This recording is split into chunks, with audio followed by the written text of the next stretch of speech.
Hello there, this is Debbie Heiser, and I am so stinking excited to share this new season 4 with you. And I can't believe that this is already the 4th season of Lead Your Life with Debbie Heiser. And I just want to thank each of you who listen. And my hope is that the tools, the thoughts and experiences I share, as well as the work I've done to love myself, love others, and love the work I'm called to do, that also helps me lead a truly lit up life, will help you move into a more lit up life yourself. A few things to look for in this season. Super excited to share that we're going to be coming to you now every week with episodes jam-packed with information to serve you. Every other week, you'll hear from a guest who's leading a life that they love, and I'll be asking them to share their stories, how they got there, and any thoughts or advice that they can give you, our loyal listeners. We have new music too, and I'm so thrilled to introduce this song called Ride, sung and co-written by my friend, Miss Jackie Wilson. And she, along with her collaborators, Tyler Banks, David DJ Lee, and Chris Renee, are super talented and generous, as this song fits perfectly into the thought of stepping into your best life. To follow any or all of these talented folks, check out the show notes for their social handles. Thanks again for listening. Enjoy season 4 and do us a solid and leave us a rating and a comment to help us be able to share more with people across the globe. Now, let's get started with this episode. You're the only one who really can transform your mind. Hello, and welcome back to this episode of Lead Your Life with Debbie Heiser. I'm super excited to talk to you today. Today is the start of February and the month of love, but we're not going to talk about love so much. We're going to talk about connection. Could be the same, right? But I want to talk about connection because, well, I just recently left Charleston, South Carolina. I was with a group of women. We were in a mastermind together, and you could just feel the longing that people had to connect, to be even in the physical presence of the same room as other people. And they're longing, and I know I was longing for these deep connections with people, because really, if we think about the last 2 years physically, we haven't been as connected potentially to people. Now, I know in other ways, when COVID happened, my family, I felt like we were more connected than we ever were. We did a Zoom call every weekend, at least once a week. We did it every weekend. And then we started to kind of wane off. And now it's been a long time since we've done that. And so we kind of went back to some old ways. So we might have to start that back up again. But I wanted to talk about what it means to have these deep connections. And it goes back to some of the 12 guiding principles that I've talked about in the past. It goes back to understanding the 4 people in your head, your inner family, and who's speaking and how you're responding and reacting to people. But it's much more than that. It's really about being authentic, being able to be yourself, where I know for me, there were a lot of years that I didn't feel like I could be myself at home or out in public. And I'm learning more and more about myself. And as I learn more and more about myself, that allows me then to build more connection. Now, part of this, what I loved about traveling was I get to talk to people on the airplane, and as we're waiting, and I don't know a stranger. And so you find a lot of people are hiding in their phones. They're looking on their phones all day and not making eye contact. I had my phone away most of the time. I was talking to people, and to me, that builds a sense of energy and such great connections that I made. I sat next to a woman that actually works with my younger sister. And so it's a small world if you just allow for some of that connection. And then there's deeper connections. And I tell people, and I actually stole this from my best friend, Barb, who's one of my persons in my envelope. But if you think about how you start to act like the 5 people that you spend the most time with, and you start to become more like them. And so when I think about that, I assess who's in my envelope, and I look at who are those 5 people that I trust with my heart, that I trust with my little girl, that I can play with, that I can be myself. And even though they see the bumps and the bruises, they still love me anyway. And that's been a great thing. And one of those people, so there's actually 6 people in my envelope, but one of those people is myself. And I want to talk about that a little bit because there was a survey that was done recently that 3 out of 5 Americans are lonely. And to me, like when I think about Maslow's hierarchy of needs is around food and water and safety, and then love and belonging. And we all want to belong, right? Like, I know I want to belong. I want to have friends. I want to have that ability to feel like I've got a place in this world. And everybody, I think, has this deep longing for that. And that's kind of what Maslow was saying. We have this need to have love and belonging in our lives. And when I think about connection and this connection to myself, it's taken me a while and I'm still learning about myself.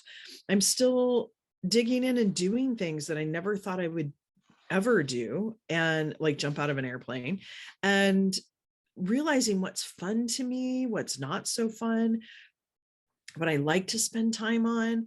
And what I'm finding is that there's a difference between loneliness and being alone. And I kind of frankly like to be alone some. I have found I really enjoy skiing by myself once in a while. I love to ski with friends. That's a blast. But every once in a while, it's fun to go ski by myself. And so as we look at this difference between being lonely, because when you think about loneliness, and it is important to have a strong support system. Don't get me wrong. My support system, my 5 people in my envelope, those people that I could turn to and supported me through my divorce, that was huge. And it made a big difference in my ability to walk through that with grace and some grit too, frankly. And so as we look at this connection to yourself, like sometimes it's just digging in and asking yourself the tough questions. It's noticing with through the lens of curiosity and not judgment, where I tend to go when I don't necessarily want people to know the inner workings of me. Where do I numb out in Netflix? Do I sit and play games on my phone? Do I keep myself so busy that I don't have a chance to be alone? I actually try to schedule at least once a month to go out in nature somewhere and just be alone for at least 30 minutes. Nature to me speaks to my heart. It speaks to my soul. And so kind of figuring out what that is for you, I think is important. And I'm not trying to tell you what you should and shouldn't do, but it's just, I found that to be really helpful for me. Now, I wanted to also share, I was reading an article about connection, and it talked about, there was this 2021 World Happiness Report. I had no idea that there was such a thing. But they looked at and researched people that had increased connection during the pandemic specifically, and what that did. And here's what they found. They found people had greater life satisfaction. They found they had more resiliency. And they found that they had better mental health. I know I've seen myself struggle from a mental health perspective. I know other people that are struggling. Some of my friends that are counselors are talking about how full they are, and people are struggling mentally. They're feeling this disconnection, not only with other people, but with themselves. And Otto Scharmer out of MIT talks about 3 icebergs or 3 divides that happen, and when particularly in business, when we're making decisions. And one of those is the spiritual cultural divide, and that's that disconnection with who we are and what we're doing, and our actions congruent with our values and who we are. And so it's important to take some time even to figure out, what are your values? I know after getting divorced, it took me some time. I had to think about what was important to me as a single person, not having a partnership. Now, I'm not all about being divorced, don't get me wrong. But I do know that I'm going to do it different this next time. Like, I own my part in the relationship, and my ex-husband is a fabulous human, and a fabulous father. And so he had some stuff that he did in that relationship, and I owned stuff that I did in that too. But it's important to look at it and figure out, because I know for me, I lost a sense of who I was. I wasn't sure like what I even liked anymore in some cases. And so it was important for me to spend some time. And so that year after I got divorced, now in some ways it was a little nice because it happened in 2020.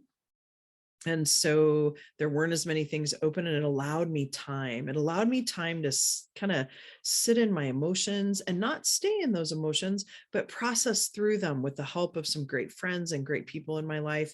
And as I process through those, and I still have things that come up that I need to process, I found who I was again. And I'm still, like I mentioned, figuring out some of that and learning more and trying new things, and it's exciting and it's fun. And then there's times I still get hooked and I need to like step back and I walk through that and figure out, isn't that interesting? Like, what's the pattern here? What's the lesson? Or if someone's annoying me, what's the mirror?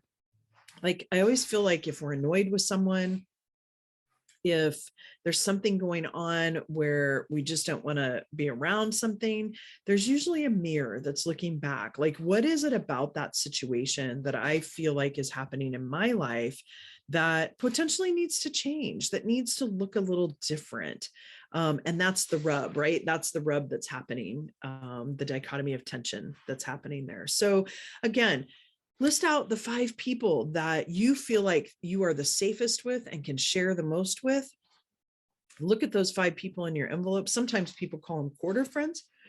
Excuse me. In the fact that, you have your dime friends and your quarter friends, but like those people that are the most important to you.